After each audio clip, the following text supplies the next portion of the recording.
Geekazine Weekly Podcast is a proud member of the Tech Podcast Network, found at www.techpodcast.com. If it's tech, then it's here.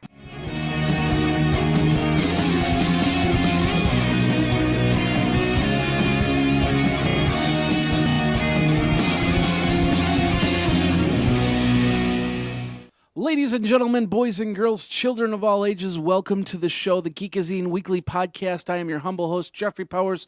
Once again, I use that usual scrubby to find all the cool stuff from the internet. I came back from shoveling just to give you this great show and this great time over at Geekazine. Ladies and gentlemen, boys and girls, it is Geek Blizzard 2011.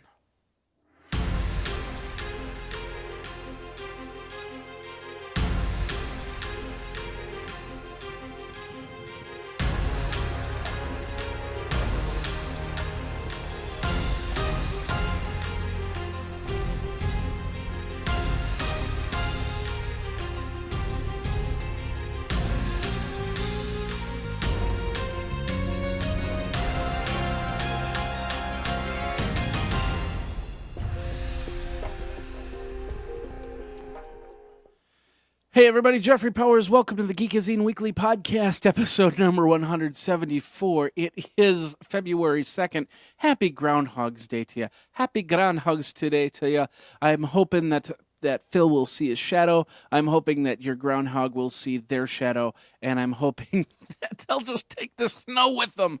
Oh my goodness gracious, and all is holy. It is snowing like the bejesus out there. Welcome to Geek Blizzard 2011 podcast. Yes, we are here, and we're down in, we've got everything all shoveled. We've got the snow. Actually, we got the live cam. I don't know if this is going to show through. Let's take a look at this. Ladies and gentlemen, this is the live cam. This is what's happening outside now. We've got lots of snow. As you can see, it's just horrible. We've got people plowing and blowing their snow right now. If you were outside, you'd hear it go like really loud and stuff like that. So I'm not going to do that. But we're down here safe in the Geek Studio showing you all the cool stuff for the Geekazine Weekly Podcast. And that's over at www.geekazine.com. www.geekazine.com. 608-205-4378 is the phone number. Geekazine@gmail.com is the email address. Thank you very much for watching. Thank you very much for listening. If you're over on the Roku watching me in the cold, cold depths of wherever you are, thank you very much. Even if you're in a warm city or state or country or whatever, except for Egypt, unless you're dialing me in. Dial up, maybe. I don't know. So, but anyway, no matter where you are, I know we've got people in different countries. Yes, the Geekazine Weekly Podcast has a reach around the world, just for you and you and you and you and you. So thank you very much for watching the show. Thank you very much for listening to the show. We do this every single week and give it to you as quick as possible before I have to actually go out and shovel more snow. Yeah, we've got tons of snow, tons and tons of snow.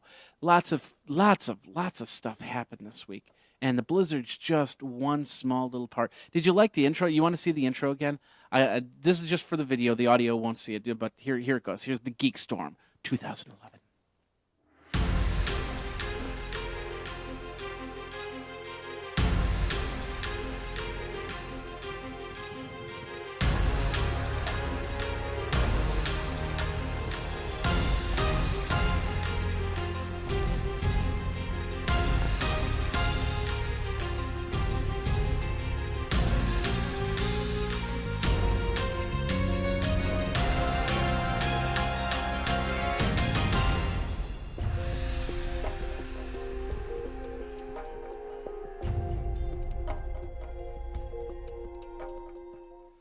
Yes, Geek Storm 2011, Geek Blizzard 2011, whatever you want to call it. That's what's happening right now. It is cold, it is snowing, and I'm going to be shoveling. I'm going to be done. I'm going to get done with this podcast. I'm going to turn around and I'm going to shovel again. And then I'm going to go to bed. I'm going to wake up a few hours later, and I'm going to shovel again. I don't have a snowblower. I actually like to shovel snow. I really do. That's why I don't have a snowblower. I don't think it's necessary to have a snowblower in most cases. This might have been a case where I could have gotten that. I do have a roof rake now. I did go out and I purchased myself a roof rake. And you're saying, what the heck is a roof rake? Basically, it's a shovel that helps you push snow off your roof. And with as much snow as we're getting right now, the weight on the roof is probably not good. So therefore, I decided to get a roof rake and push off some of the snow, get it off into the side before this new pile of snow just came on. We're going to go over to the live feed again. We're going to see this snow coming down right now. I don't know if you can see that well, but anyway, that's what's happening over at the home base in Madison, Wisconsin. I told you it's been a very long week. I'm going to tell you why it's been a long week. On Friday, and we've kind of made this not as public knowledge, but I think it's public knowledge by now. A lot of people know about it. But basically, a venue that I booked for on Friday morning got broken into, and things happened. I won't tell you the logistics of it, but basically, they didn't damage too much, but they took money. And so basically, what I did, I got a phone call at 6:30 in the morning, and I was told to get ready, come in, and get a whole bunch of surveillance footage and try and determine what the heck happened and how we need to counter it for the weekend, because we had big shows during the weekend. So I spent all of Friday at trying to pull up surveillance video, trying to get phones reconnected, trying to get everything just redone. They clipped a lot of the wires on the roof, which was not easy to fix. And we had a lot of different services coming through that venue there. So we got it up. I think everything's up and running now. Cross your fingers, because now that we got Geek Blizzard 2011 going on, you really don't want to be up on a roof right now. So that's what's going on right there. I spent all weekend away from the computer, which meant that I did not get as much CES stuff that I really wanted to out, which really bummed the heck out of me. But once again, it was an emergency. I had to do it. So I've been grossly behind on my work. But if you go over to Geekazine, I'm trying to put up as much content as possible. Let's go over to the Geekazine website as we speak right now. There we go. You can see we've got Music Skins as the latest video. Jed Seifert from Music Skins talked with Andrew McCaskey of the RV Newsnet, SDR News, and of course his new venture, the RV Newsnet, where they're talking about these skins on your smartphone or laptop.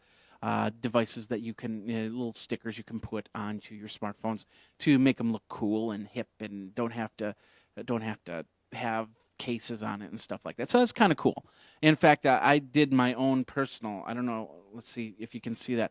I did my own personal one when I put Geekazine on my laptop, both my laptops. So, and I've showed that before. But let me tell you something. It's kind of nice to actually have a different company do it. But I just had the sticker paper lying around, and so I just did it from there. So I don't know. Next time around, I would most likely just go ahead and do it that way. So, but anyway, got that going, and pretty cool stuff. We're gonna get as much CES stuff now that I'm gonna have pretty much tomorrow off. There's nothing. The buses are stopped. The schools are closed. Everything's closed. It's time to bunker down and hunker down and get her done. Get her done.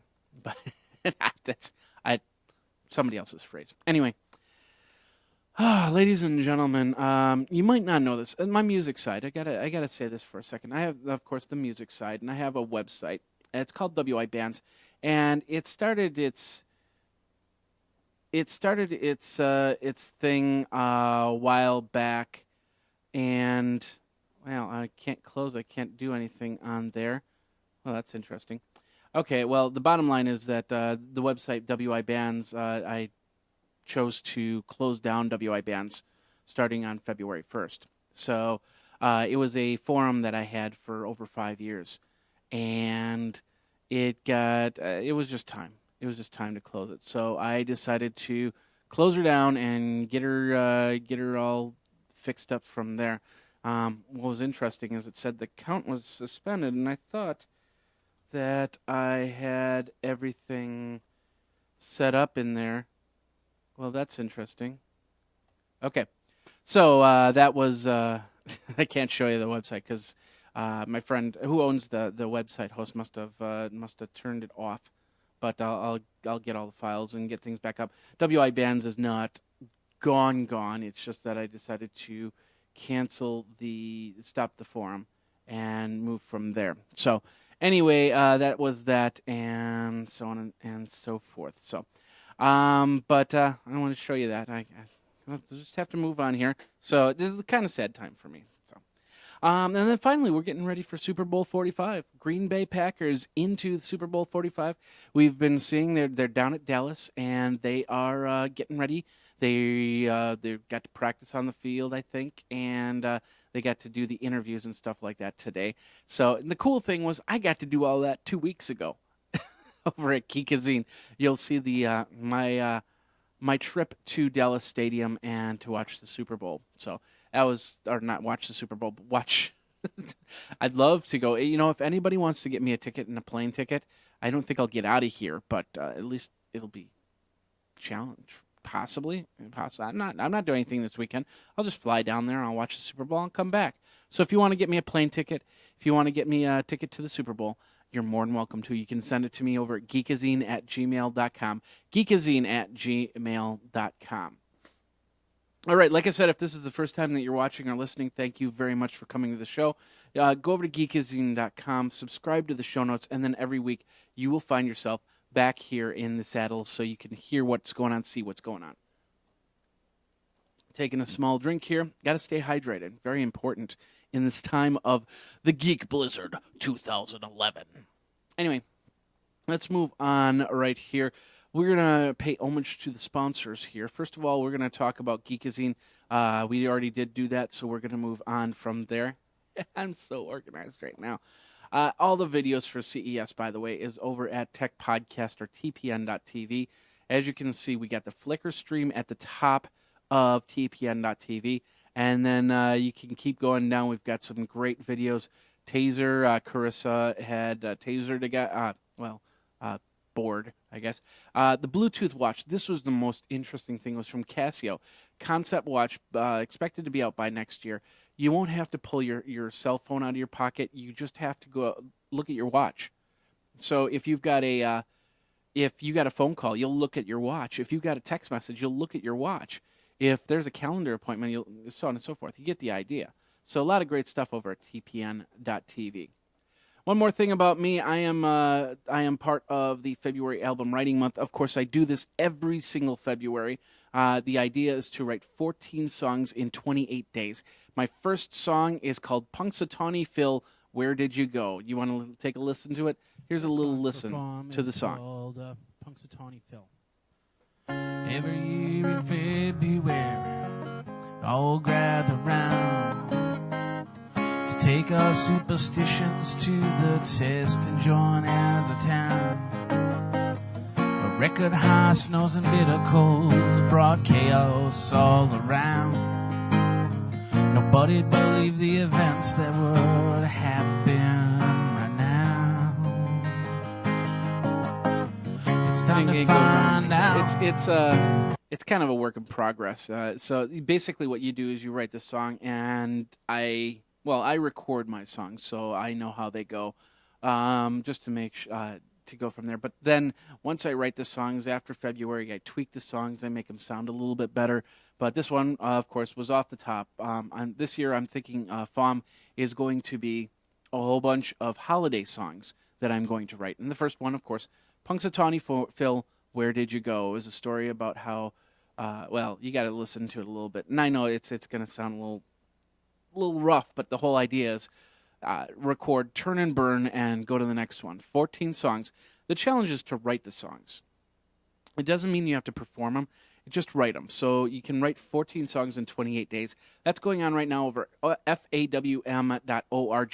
Please go to the .org of FAWM because the .com is not somewhere you want to go unless you like those types of sites. So not for me. So anyway, let's pay homage to our sponsors and let's get into the show. Of course, for our CES coverage, if it wasn't for the folks over at Luxor, we would have stayed out in the cold, and it did snow in Las Vegas that week. And apparently, it's nice now. In fact, I have a friend that's out there for a different conference, and he said he basically got stranded for an extra 2 days. So, but if you do go, get to the point and stay at Luxor Las Vegas. Rooms start at $40 a night. Go over to Geekazine.com. You'll see the Luxor ad. Please click on it. And of course, if you go to the show notes, you'll get the Luxor ad from there. So get to the point and stay there. Rooms as low as $40 a night. Audiobooks, of course, audible.com, a great way to listen to your audiobooks. I like to do it. I can shovel and listen to an audiobook at the same time. That's kind of cool. So there's a lot of different books that you can get there. You get a 14-day free trial. You get a free download if you sign up. Just go over to audiblepodcast.com/CES, and that'll get you started on your free 14-day trial. audiblepodcast.com/CES. Listen to your books, read your books, and enjoy your books over at audible.com. And, of course, online, Mosey.com. They have... Folks, ladies and gentlemen, they're changing up their plans a little bit. But right now, from what I understand, it's still Mosey Unlimited Backup. Code GEEK gets you 10% off, and I don't think that's going to change. Geek will get you 10% off that already low price of $4.95 a month. Now, like I said, the plans are going to change very, very soon. I just got the email, so I'm trying to read up on it, find out what the differences are. But if you want that Mosey Unlimited, back up your pictures, back up your documents, back up your life online, do it now and use the code GEEK so you can get that great low price. Of course, the video is brought to you by Telestream and Wirecast, and I wish they would come up with a cooler-looking picture for Telestream and Wirecast because here's the front page to it. But Wirecast is a great way that you can do multiple things, including the outside cam, the live outside cam of the snow right now. Yeah, it looks dark and dingy and stuff like that. But you can get that through Wirecast 4. They have two different versions of Wirecast 4, the Pro version and the regular version, if you don't need all those little bells and whistles. That's over at telestream.net. Of course, go over to Geekazine, click on the link, and that'll get you there. And then Snorg tees. Ladies and gentlemen, I am wearing one of my Snorg tees right here. Let me show you.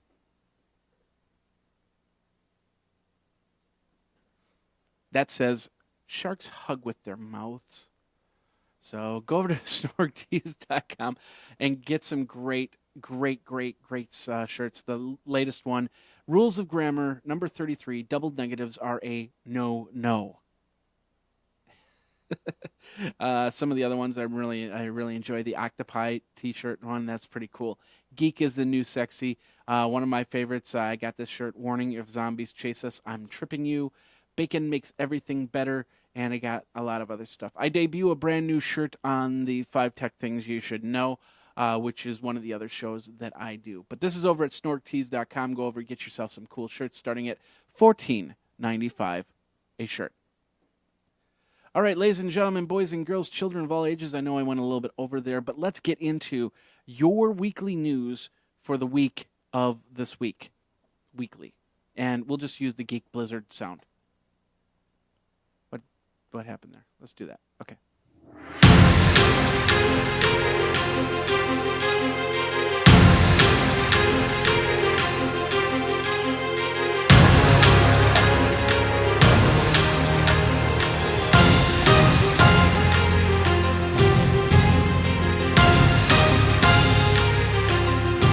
Anyway. I'm trying to find all my screens. Hold on.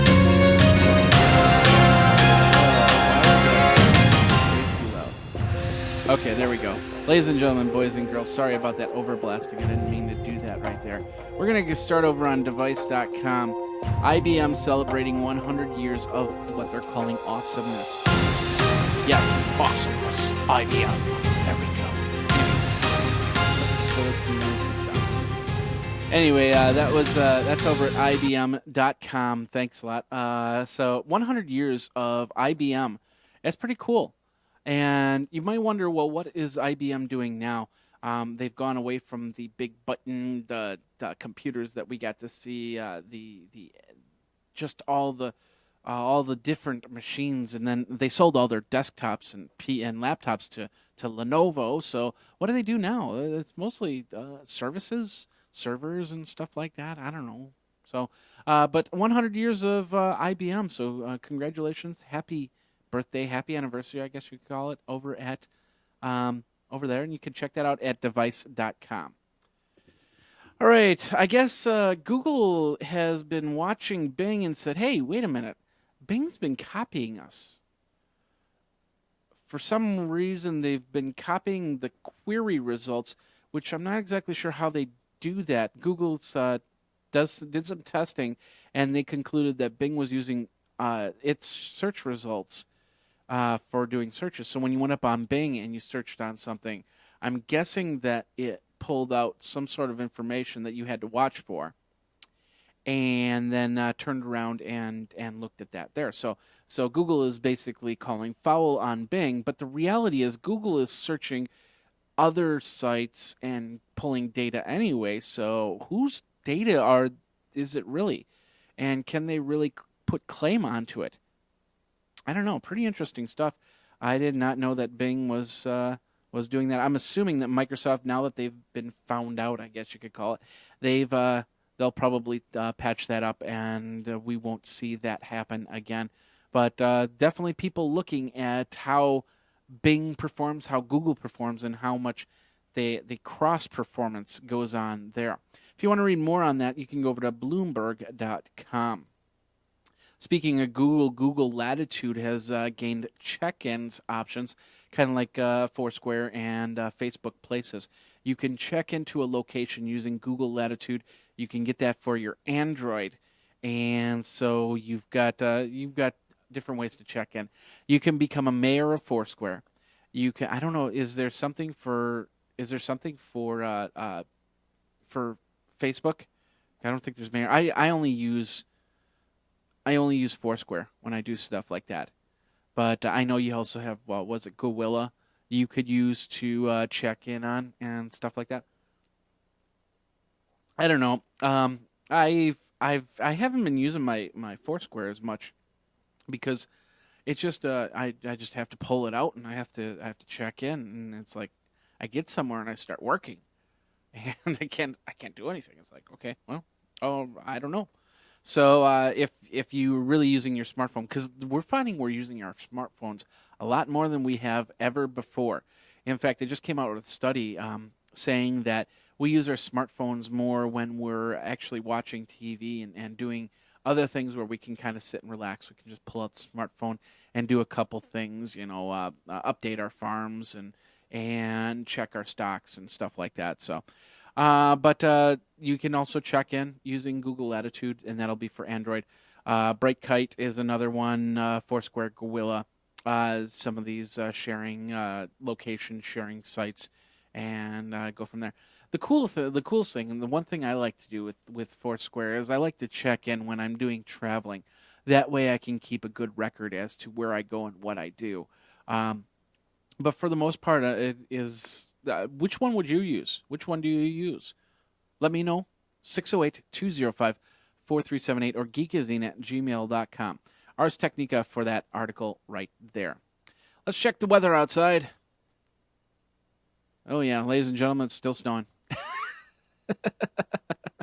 I gotta use this camera as much as possible since it's set up. So yeah, that's the look outside there. Excuse me. And doesn't look any different than it did before, but we got a lot of snow coming down right now. I should have showed you some of the driveway because I had it all nice and shoveled, but now you can barely see it. There's a bump in the middle of bottom right hand, towards the bottom right hand. That's the driveway right there. So I don't know. It is what it is. So let's get back into Geek Blizzard 2011. We're heading over to eWeek, and ladies and gentlemen, if you don't know what IPv4 and IPv6 is, and that's quite all right. It's just basically the internet numbers that we all talk with each other. Whenever I try to explain IP numbers, I always give an analogy of a telephone. Everybody's got a telephone number. And basically what you're trying to do is you're trying to call another telephone number. So you figure, okay, Geekazine.com is this telephone number. I'll dial it in. And then you dial in that number, and it goes from there. So that's how that works. So basically, what happens is in the next couple weeks here, we're down to the bare minimum. We're bottom of the barrel. We're the broken IP numbers are in the bottom of the barrel, kind of like bag of chips. There's like broken chips in the bottom. They're not really broken. I'm just playing with you. But anyway, you have you just have the last set of IP addresses, and they're getting snatched up pretty quick. And it's time to go to IPv6. And they're creating a whole new day on it, June 6th, when Yahoo and Google and Microsoft are going to get into the IPv6 numbers. Now, if you're not sure what IPv4 and IPv6 are, well, there's a lot of great Wikipedia articles on it. I'm not going to get too in-depth in that. But the bottom line is this.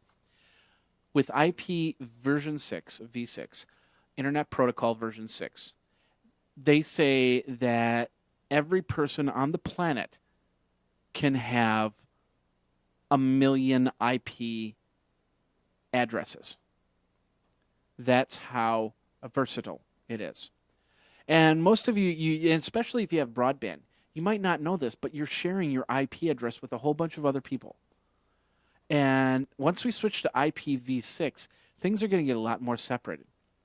The coolest thing about this is traffic will start to flow a little bit differently. It's kind of like, I don't want to give the analogy that it's like building a multi-lane highway, because that's not really it. But let's just say the stoplight system is a lot better. I think that's still not even explaining it in an analogous format. But I'm going to tell you right now that going to IPv6 is going to change the way you surf the web. And right now, you might even see some slowdowns when you're doing some basic searching and you're going from page to page to page. You might see some slowdowns there. That's because we're kind of bogging things down right now, because new people are showing up, new people are moving, so on and so forth. And so that's where we are with IP version 4. With IP version 6, everything will start to look and feel a little bit better. It's like a new set of traffic cops, really. So anyway, if you want to read more about this, we've got the article over on eweek.com. We'll get you located over there. Moving over to appleinsider.com, AT&T has a lawsuit on it from a person that believes that they've been overcharging on iPhone and iPad. Now, I don't think this is on unlimited customers. This was from ever since iPhone 4 came out and they changed the data plans. But there's been claims that AT&T has been systematically overstating web server traffic by 7 to 14%. So if, like for instance, if you said that you used 50 kilobits of data, they would say that you used 53.5 kilobits of data. Now, I'm wondering if that 3.5 kilobits of data is an additional amount of data to talk to AT&T. So, but they're saying that's an example. That's 7 to 14% above their what they've done. So I'm not sure how they figured that all out. It's kind of cool, but they're saying that the billing system does not accurately record the time and date on data usage occurs. And so the person, Patrick Hendricks of Alameda County, California, is basically saying, hey, I want every byte accounted for when I use my iPhone. And I bet you if you do the same thing with Android, Android and Verizon or Sprint or AT&T, will that same problem show up? That's a real question to ask. But right now the lawsuit is going for the data plan. So if you don't have an unlimited data plan and you get charged by the byte, you might get some money back. We'll see what happens here. ApplesInsider.com for that article right there. Back over to eWeek, Android apparently overtook Symbian as top smartphone, and they've given basic reasons why. And you're going to yourself, wait a minute, isn't Apple iPhone the top smartphone? Who's Symbian? If you're well, some of you know who Symbian is. Some of you are going, what? This doesn't make any sense to me. Well, Symbian is the OS. Android is an OS. iPhone is an OS. And yeah, basically Symbian was on the top of the heap. And Android has basically taken it over. Symbian is Nokia. So this is where this comes in. So if you've ever had a Nokia phone, you've had the Nokia operating system. Even though you don't call it a smartphone, you've had the Nokia or the Symbian operating system in there. So, but basically that Android has officially taken over the top spot. And then we all know why. Because Nokia is, even though Nokia is still one of the top phones, it just hasn't really entered into the smartphone market that much. And therefore they're kind of lacking. They need to figure out a plan. They need to figure out a plan, or else they're going to be back in. They're going to be sitting there watching from the decks, and ultimately go, well, can't do much anymore. Let's close up shop. I hope that doesn't happen. I really don't. So, want to read more about this? Go over to eweek.com. So, congratulations to Android overtaking Symbian. Of course, Android is going to overtake iPhone, and most of them, because of the fact that they have an operating system that fits on more platforms than Apple does. Because you just have Apple iPhone, you have Apple iPad, you might have Apple TV, and then whatever else Apple comes out with that puts the iOS system on there. But Android, there's going to be a version of Android you'll be able to put on your desktop. You'll be able to put it on your laptop. You'll be able to put it on your mobile device. You'll be able to put it in your netbook if you still have one. You'll be able to put it on your tablet if you still have one. I bet you they'll even set it up so you can take your iPad and you plug in a cable and you'll be able to put on Android operating system on an iPad. Somebody will do it. I know that. So anyway, let's move on here. We're going to move over to betanews.com. Of course, we heard about Intel's Sandy Bridge processor. Sandy Bridge processor, of course, getting recalled because of a small little flaw. And if I remember correct, it was the graphics silicon on the chip that caused the recall. It was expected to net about $300 million in problems, but Intel has already corrected it, and coming out in April, they'll have the newer version of the Sandy Bridge chip. A small little hiccup in life, but that happens. It happens in chips. Now, Beta News is saying that Apple could be affected the most because it uses the Sandy Bridge chip, so you might not be able to get your latest Mac. You might want to hold off on your latest computers right now until the new chip is out and going from there. They're manufacturing now, but they don't expect it to be out until April. So you might want to hold off on getting any type of computer right now. You might want to hold off on any type of updates like that, because a recall just means, well, you're going to get another computer, and it's not going to be a better computer. It's just going to be kind of a hassle if you think about it, trying to get to the next computer. So hold off on your computer purchases right now. Just wait about a month or two, and then get the new line. Everything should be fine. Small little hiccup. It happens. So hopefully, and there are some of the devices out there do have the Sandy Bridge processor. You want to check what your device is, and if it does have the processor, and if it's part of the recall. And if that's the case, then you might want to get a new chip for it and find out how you do that. So, but anyway, if you want to read more, go over to betanews.com. All right, Roku had apparently they were apparently at Macworld, and they had, while they were at Macworld, they said, well, let's finally do it. We did an interview with Roku at CES, and they said, yeah, we're in the next couple weeks, we're going to turn that USB drive on. And we were all applauding them. Of course, I had downloaded or run the program. There was not a prime time program that would let you use the USB drive, but I hooked that up and got that going. But now that they're saying that the HDXR and HDS have the USB device, you can plug in a hard drive or a flash drive and play back content stored on them. They support the MKV, MP4, MOV, and WMV ASF formats, as well as MP3s and JPEGs and PNGs. No bitmaps or anything like that. So, you can get Roku's, of course, as low as $59. So it's pretty cool. But I really, really, really, really, really hope that they plan to do more with that USB drive. I'd love to be able to plug in a wireless keyboard and mouse, for example, or maybe even a wireless keyboard and mouse. I could use the mouse to scroll through the interface and stuff like that. So I hope that they really open up this USB port to do more. Of course, you can get an iPhone app to control your Roku, and that's pretty cool. And I use my Roku all the time. In fact, I've been watching. I basically avoided the TV show Torchwood. Of course, big Doctor Who fan, and I was avoiding the TV show Torchwood because I just really couldn't invest time into another TV show.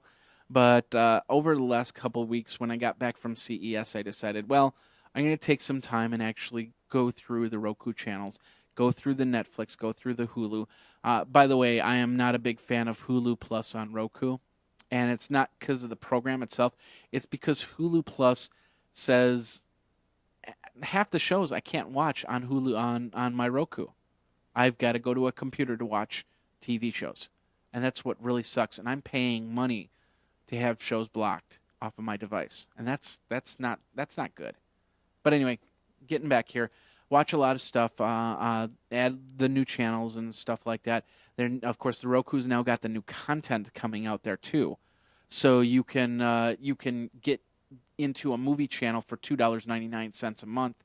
You can get specialized content. You can get games. They started putting out games for 99 cents a game, so that's pretty cool too. You'll have a lot of different options to use Roku in whatever way you want to.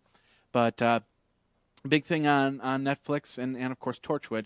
Got into that one. I'm really, really catching up. So I'm still on season 1, and I just watched an episode today where Gwen, there was a kid who had an alien eyeball, and he died, and they were trying to find his killer. I guess basically how it all worked out. So that. A little bit too much on that. The bottom line is that the Roku, congratulations, the Roku is you're doing more and more to make it more impressive. All right, let's get back into the new news here. There's a new body scanner out there, and this is over at latimes.com that we're linking to. A new body scanner that says, hey, we're not going to have naked pictures, blurry naked pictures on TVs anymore. It'll be more stick figures. So it'll be a stick figure. I'm wondering if it's a stick figure gun and a stick figure. I don't know. And they're saying, oh, this will make life better. Well, if I remember correctly, the problem wasn't as much the fact of seeing somebody naked, because your doctor sees you naked. Your partner sees you naked. I mean, if you're really... it doesn't make any sense. If you're really that self-conscious, you wouldn't be going out to places like that anyway. But it was more about standing in the X-ray machine and getting all that radiation multiple times in a year. That was the problem. It wasn't the fact that people were... I could care less if somebody's got a picture of me, a body scan of me naked. If they really want to see that, that's fine with me. Go for it. Have fun. I'm not gonna directly send them to you, but have fun with it. Whoop-de freaking do. But if you're gonna put me into a body scanner and pour radiation onto me, even if it's the most minute radiation, that's the problem. Now, I did go through the body scanner at Houston, Texas. They had a full body scanner. I decided to walk through. I watched the guy behind me walk through. He left his wallet in his back pocket. His credit cards probably don't work anymore. And the guy goes, now that you left, or maybe it was an ID card, I don't know. Now that you had that in your pocket, you have to go through a pat down. I don't feel sorry. I really don't feel sorry for the guy. I mean, this is not brain surgery. Take everything out of your pockets. And yeah, I've gone through the scanners and I've forgotten or I missed a penny or something like that. It happens. But I don't know. Anyway, getting back to the full body scanner, it's they could have stick figures, they could have full pictures of you and everything hanging out there. I could care less about that. But if you get radiation in me, that's where I have a problem with. So anyway, check that all out. That's over at latimes.com. You can check that from there. Going over to the device, this is pretty cool. If you have a netbook and you're wondering what you can do with the netbook, hey, how about giving it to me? I can always use it. I can actually add it to the production videos, so I can do a lot more. So I can finally get over to the Geek Bar and get things going. But if you want to keep it for yourself, that's all well and good. Why don't you turn it into a MAME machine? And they're going, what's a MAME machine? Well, it's basically it's an arcade machine that you can use. Now, when we were at CES, we saw Lenovo do something cool, and they made a little case for your laptop to turn it into an arcade machine. But your netbook can definitely become a little arcade machine as well. This is called the Nanocade, and it's about $350 for the case, and it'll turn your netbook into a full-fledged arcade. A little fun little game system to play with. So, and if you put, I suppose if you put them back to back, you can do some head-to-head stuff. That would be kind of cool. But if you're looking to do something different with your netbook, you don't have anything to do with the netbook, that's what you can do over there. And, of course, that's over at device.com. You can check that out. And I think that's... Okay, no, there is one more on part one. We'll get you into part one. We'll get you the video and get you into part two. And that is Asus has come out with a really cool little device here. And it is called the Asus Lamborghini External Hard Drive Sport. And it's got a pretty big price tag. They come in 500 gigabyte or 700 gigabyte models, 5,400 RPMs. Of course, this is a USB 2.0 hard drive, external hard drive. $120 for 500 gigabytes and $140 for 700 gigabytes. That is twice the price of what I can get for a USB external drive right now. Twice the price. So, ladies and gentlemen, if you want this, you are buying a brand. You are buying a label. And I suppose if you've got a Lamborghini and it's got a USB port in there and you can do that, then go for it. Buy yourself this one. You're not gonna fret over $140. That's for sure. Especially if you've got a Lamborghini. Maybe you do fret. I don't know. You could fret over it. Maybe that's what you live in is your Lamborghini. If you do live in your Lamborghini and you've got Wi-Fi access, please call me at 608-205-4378 or geekazine@gmail.com and tell me your story. Tell me why you're living in your Lamborghini. Is it comfortable? Is it fun? Is it just something to do? Or is it the only thing that you can afford in life? I don't know. Anyway, in the meantime, the Geekazine weekly podcast is going to go on mid-hiatus. That means we're taking a small break here. If you're watching the video, we're going to show you a video here, which I should have had queued up. Didn't I queue it up? I didn't queue it up. It's one of the CES videos that we did, and this is a company called Horizon, and they make fuel cells. And this is they're using hydrogen for the fuel cells. So, ladies and gentlemen, we will be right back on Geek Blizzard 2011 and the Geekazine Weekly Podcast.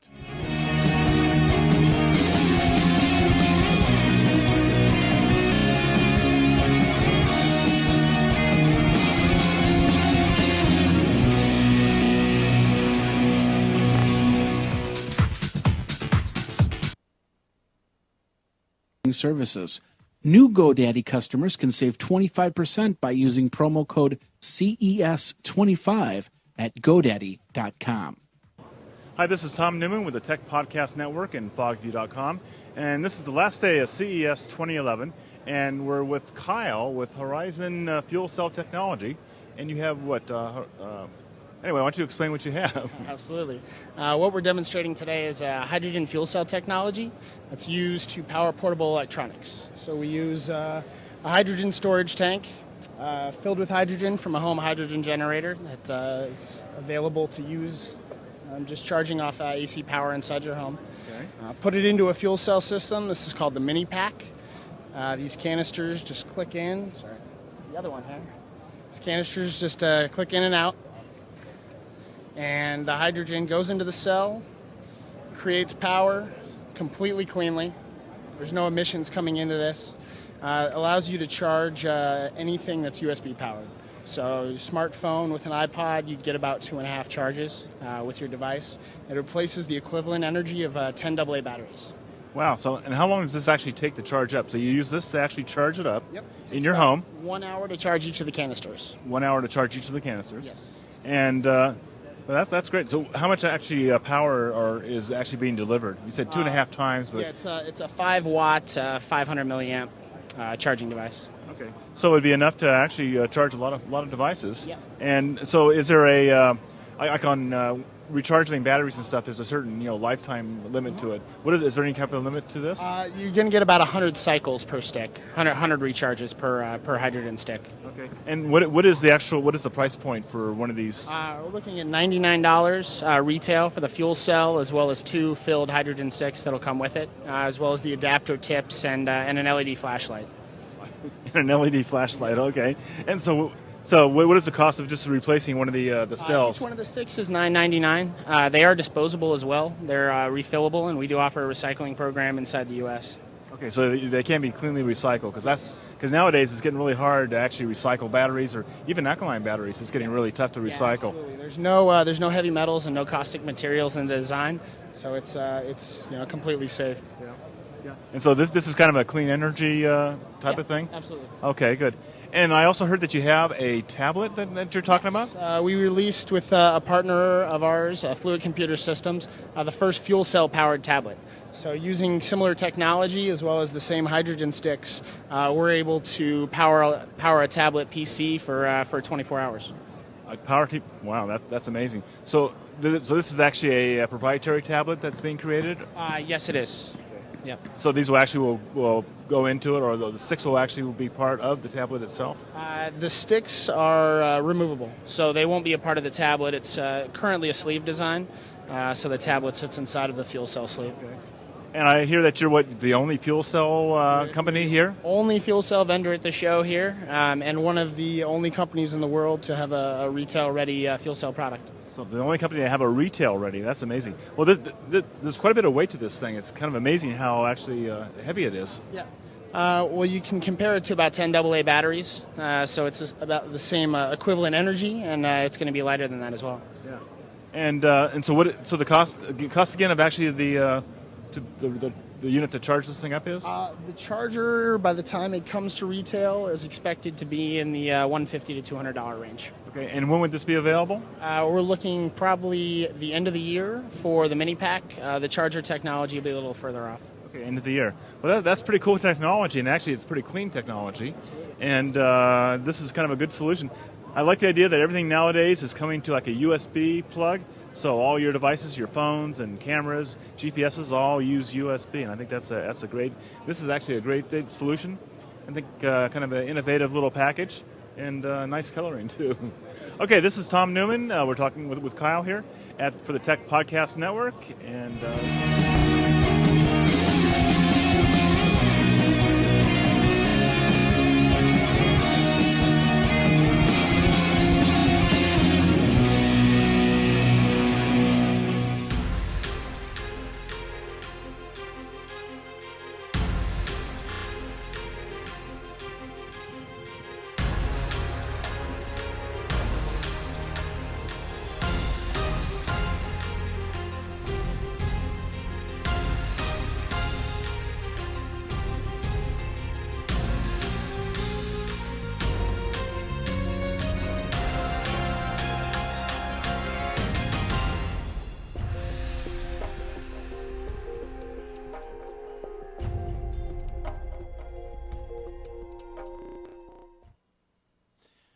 All right, we have the outside cam live here. As you're seeing, we're seeing more of the footage of what's going on outside.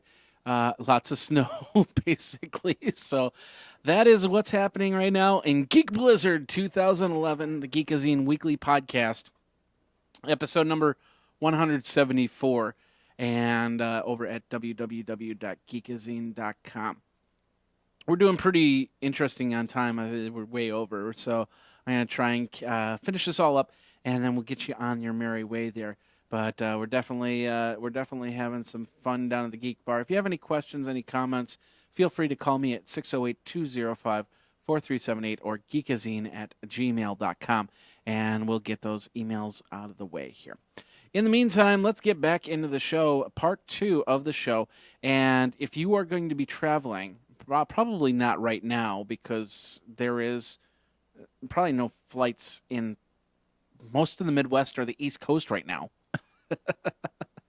But if you're going to be flying soon, you can actually start using Facebook while you're up in the air. Companies like Virgin America, United Airlines, American Airlines, Delta, AirTran, U.S. Airways, and Alaska Airlines will let you use Facebook.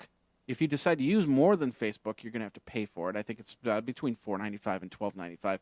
But you will be able to check your Facebook on your smartphone, on your laptop, while you're up in the air, and give out some statuses and stuff like that. I think this is a great idea because you can sit there and you can Foursquare. Maybe, well, I don't know if you can Foursquare. I suppose you'd have to pay for that service. But you can Facebook Place and say, I'm over the Grand Canyon. I'm over the Statue of Liberty. I'm over something else, and try and do some location. I don't know if they'll let you do that or not, but you'll definitely be able to check your Facebook and go from there. They expect there's about 2,200 flights daily, and so most of these planes, if it has Wi-Fi on board, you will be able to get in and check your Facebook. But once again, if you decide you need to check more than Facebook, you're going to have to pay the fees there. So nice, cool little option there if you want to give it a try next time you go to fly. All right, ladies and gentlemen, this is a really interesting video. I heard about it yesterday. Somebody found it. It was back in 1994. And I'm going to mute it. Basically, what it is the Today Show with Bryant Gumbel, and the quality is not that great because Bryant Gumbel looks very, very orange right now. But they're talking about the @ symbol, because they started putting on the Today Show in their inserts that you would reply to today at. And there it is, violence@nbc.ge.com. And he actually said violence@nbcge.com. That's how he said it. And he had no idea. Of course, this is 1994. How many of you knew that the internet was around in 1994? I personally was starting to really get into the internet stuff. I had an email address. I actually had an email address back in 1988, and I couldn't tell you that email address now. It was because we had a pretty sophisticated computer area, and so I was using Apple Macs. So I had an address that I could use to send stuff back and forth. 1994, when I really started to see the internet for what it was really worth. I had Windows 3.1, I had WinSocks, and all that other good stuff. So some of you might be going, WinSocks? I don't understand. What type of socks are those? I don't get it. So, but anyway, back in 1994, they're just sitting there puzzled as to what the internet is, and of course they learned, and now today they're probably regretting this video right here. So if you want to check it out, go over to device.com. And check it from there. Interesting call out from HP's CEO Leo Apothekars to to Apple, basically saying, hey, we're cool. Do you want to be cool? We should be cool. Let's have a cool contest. Maybe Chester Cheetah can be part of it. Cool, cheesy, and cool. Anyway, I don't know. The bottom line is HP is challenging Apple to a cool contest. And if you look at some of the HP stuff, the touch tablets and stuff like that, the touch screens, their multi-touch stations, they actually do have some really cool stuff out there. And I think once they start getting more tablets and more tablets and their Palm line going, I think that's the big key right there, the Palm line going, then they'll really show coolness. Now Apple is cool. Apple is really cool. Everybody thinks Apple is cool. I even have an Apple iPhone. I have the 3GS. That's cool. But they were, I don't know where they really want to go with it. They're just kind of jabbing back and forth, kind of saying, hey, we're going to be better than you. I think it's just a little ploy for HP to push out some ideas and get people interested in HP. Nothing wrong with that. I like HP. And the funny thing about me with HP is 5 years ago, I wasn't a big fan of HP. They really turned their stuff around. And I'm really impressed with what they've been doing in the last few years. So, and of course, the whole problem with the CEO changeover in the last few months with HP.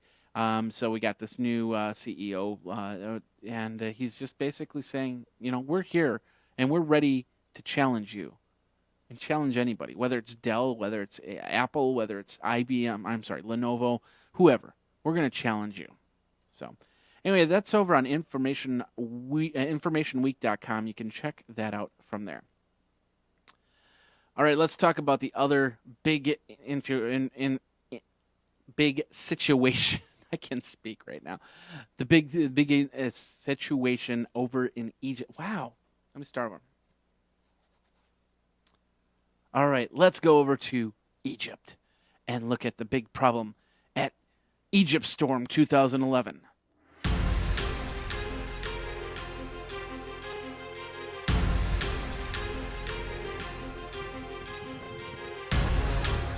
Okay, yeah, I just showed Geek Blizzard 2011, but it's Egypt. We'll call it Egypt Storm 2011 too. So, if you haven't heard the news and you lifted the rock, have you seen that new Geico commercial?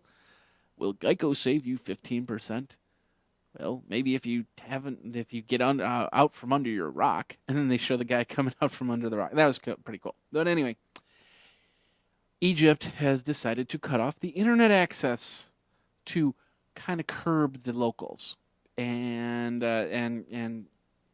get things under control.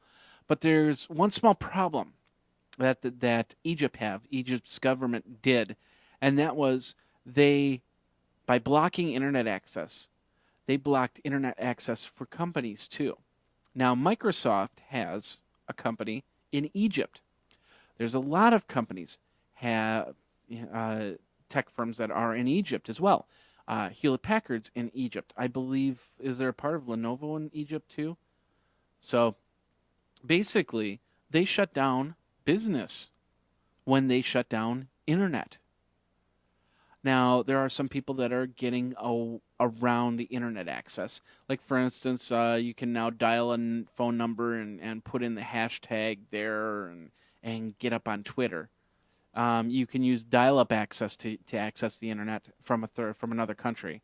So you're basically dialing into another country's ISP to get internet access. So that's going to be super slow, and so on and so forth. So I can tell you right now that nobody in Egypt is watching the Geekazine Weekly podcast. I can be very safe in saying that, and probably safe to say that they're not listening to the podcast either. They're not watching, they're not listening. So, sorry, Egypt. We will get you back online as soon as possible. But we'll see what happens. But the bottom line is, I think that Egypt's government is doing the wrong thing.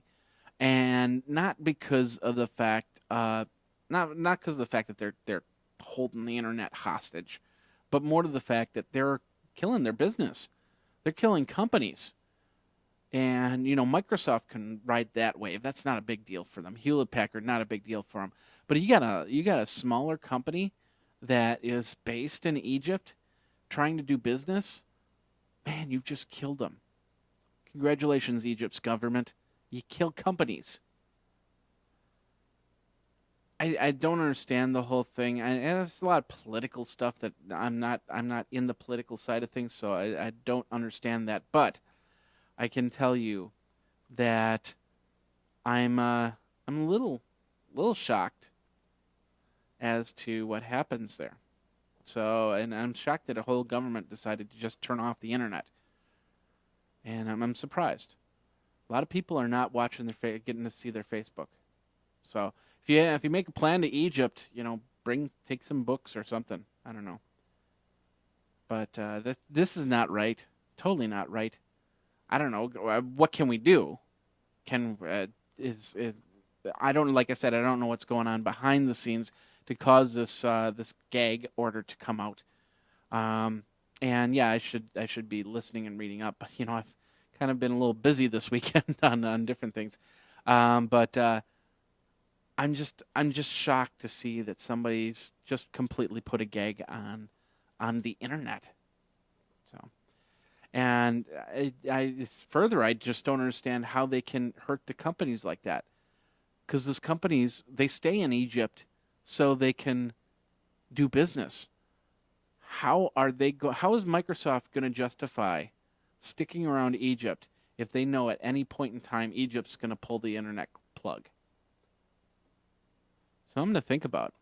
PCWorld.com if you want to read more about that. But wow, that's just amazing. Living in a country where somebody can do something like that. Now we have caps, so we can, our internet gets turned off after a certain amount of time. But we can always go to a coffee shop. We can always go and do something else and get internet access. Go to our phones. Let's say my internet connection goes down right now. Please don't go down. But if it was to go down, I could turn around and go to my smartphone and get information from there. Let's say I can't get a good reception there. I go to a coffee shop and I can take my laptop and I can get internet access there. And if I can't do it there, I can go somewhere else. But a whole country. Wow. And going back to dial-up, that is 1994 right there. Maybe they should go on America Online. I don't know. Hey, I thought I'd show a little bit of a different take on things. The last link of the day. If you have any questions, by the way, 608-205-4378. What do you think? Is this a good or a bad thing for Egypt? Of course, we know the answer. It's bad. Do you think that they're curbing their public by gagging them from the internet? Geekazine@gmail.com. Geekazine@gmail.com. I'm going to leave you with one little video here. Cats playing patty cake. And that is what we're going to do in the last part of Geekazine and the weekly podcast. So enjoy this really quick. Maybe. Ladies and gentlemen, there is a video called Cats Playing Patty Cake.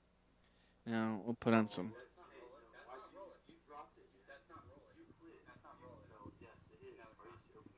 I'm not going to do it if you don't know.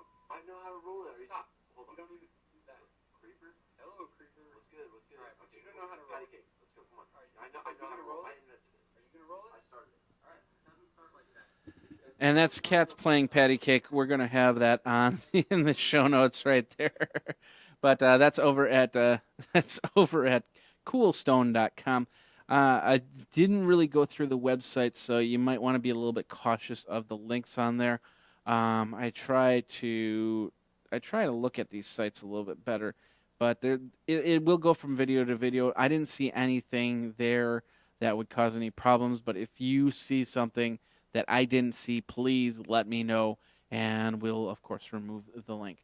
So that's it. Let's take a look one last time outside. And it looks like it's continuing to snow. I don't know how much accumulation we have right now, but that's the outside cam right now. Kind of looks the same. But ladies and gentlemen, boys and girls, I am going out there.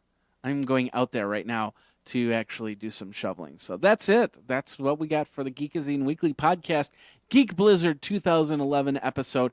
Thanks a lot for watching. Thanks a lot for listening. Of course, like I said, if you have any questions, let me know at geekazine@gmail.com. That does it for this show. Thanks a lot for watching. We will see you here next week on Geek Blizzard 2011 Part B and the Geekazine Weekly Podcast. Take care.